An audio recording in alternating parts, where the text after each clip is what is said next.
Hi guys, and welcome to Nick's Home Renovation. In this video I'm going to explain the order of renovating a beautiful kitchen such as this behind me, all the way from number 1, the strip out, through to number 10 and getting it finished with the painting and finishing touches. I'm going to be explaining the different trades you'll need, the order in which those trays need to come in, a rough average cost of this and a length of time of this. For those that haven't seen any of my videos before and haven't subscribed, please subscribe in the bottom right hand corner and press the red button, and I'll start with number 1, which is one of my favourite things to do, which is the strip out. So this is something you can definitely do yourself, most of it anyway. There will be some things like electrical sockets stuck into old kitchen cabinets, and if you've got a gas hob, these things you'd need to seek the advice of an electrician and a plumber to deal with capping off the gas and electrician removing sockets and things. But generally the strip out can be done in 1 to 2 days, which is just removing the kitchen units, removing the floor, and it's actually quite a therapeutic and fun thing to do, I think. It can stretch a little bit longer if you're talking about a bigger room that needs wallpaper stripping, as wallpaper can just be a complete lottery, or if the ceilings need to come down, things like that could be really messy. But generally, the strip out can be done in 1 to 2 days. Number 2 is structural work. So I do a lot of renovations where it's 2 smaller rooms with a load-bearing wall in between that needs to be knocked down. That can take a week because you have to remove the load-bearing wall, probably get structural engineer joins to put in a steel across the load-bearing wall, and even if it's not a load-bearing wall, you'll need to take that down, remove the rubble, remove everything. It can just be quite time-consuming. So I'd allow a week for that because structural work always takes long, and you 9 times out of 10 need to use an expert for that. So use a builder and seek structural engineer advice definitely on that.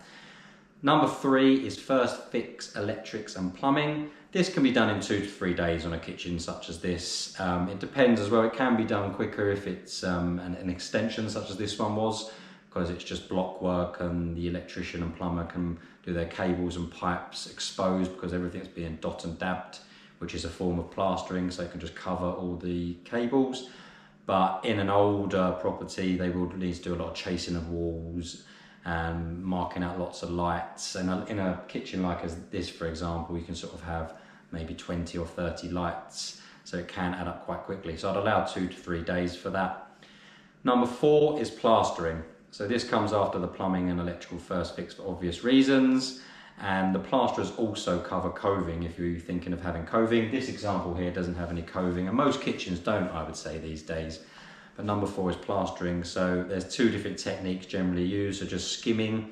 So you might have to remove the old plaster in some cases if it's warped or wet or been damaged at any point.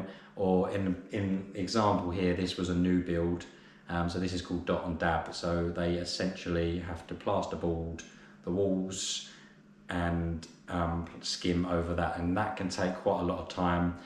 Even in a room this size can take 1 to 2 days to do that, I would say. You've then got a period of allowing the plaster to dry, which you need to take into account. I'd say typically around a week, but in colder sort of winter it might take as long as 2 weeks before really work should carry on. Number 5 is installing the kitchen. So you need to think about when you're going to order that, because a kitchen can take anywhere from 2 weeks to 4 weeks to be delivered depending on who you're using. Some kitchen retailers do stock kitchens, but most is on order.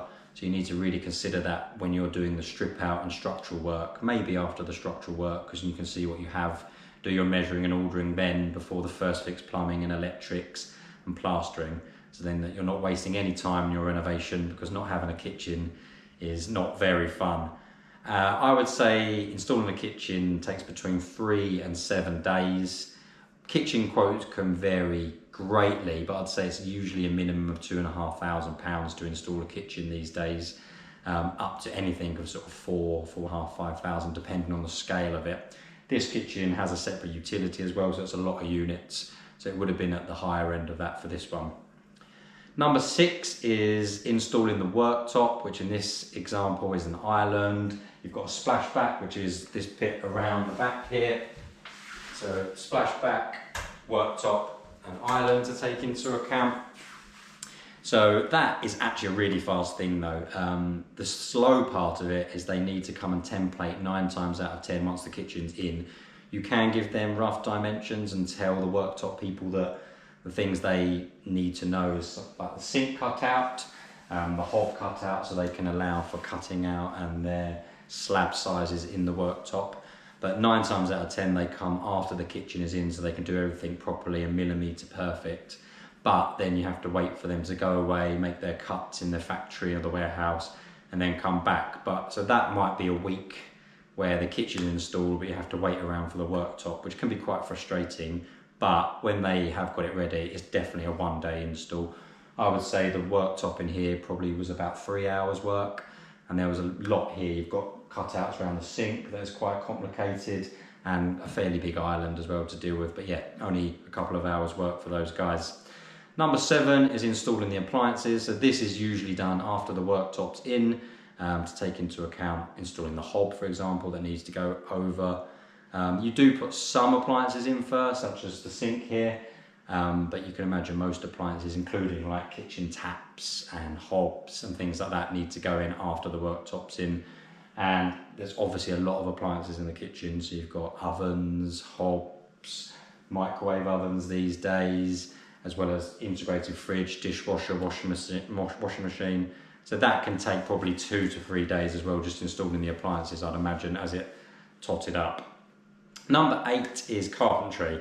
So this can be anything from installing the flooring, skirting around the room, hob surround. So in this example here, we've got a bespoke hob surround here, because they wanted the hob to be integrated and wanted to make a main feature of it, which you can see behind me. So allowing for that as well. This can be anything up to 4 or 5 days when you think about what type of flooring you're having. So a herringbone floor, for example, really slow to lay, might take 2 days just to do one kitchen of just the herringbone flooring. Then the carpenter has to think about the skirting and any floating shelves or bespoke things like that. All of these things can really add up, so allow 4 to 5 days for that. Lastly, or 2 to go, number 9 is second fix plumbing and electrics. Again, 2 to 3 days. As an electrician myself, I know second fix can take longer than you always think it's going to be. In this example, we've probably got 20 odd lights with the down lights, the pendants behind me, under counter lights, and then the plumber has a lot as well with the cooker tap, the dishwasher, the washing machine. So there's a lot for both trades to consider, and it would take 2 to 3 days. Lastly, when it all gets really exciting, is the painting. Or tiling if you're going down that line, but I find most of my clients these days go for painting, and that's number 10 and the exciting bit, and get it all done and make it look amazing. I would say on average the kitchen renovations I do are 4 to 6 weeks. I would say 4 weeks is really good if you can pull it off, which we do occasionally, but generally I'd say 5 to 6 weeks is the average, just because even if you want the trays to line up perfectly, sometimes things can happen and they don't get to you when you want them to. But generally I think it's achievable in 4 to 6 weeks, which is still a lot to consider when you're living in a property and when you're doing something like this.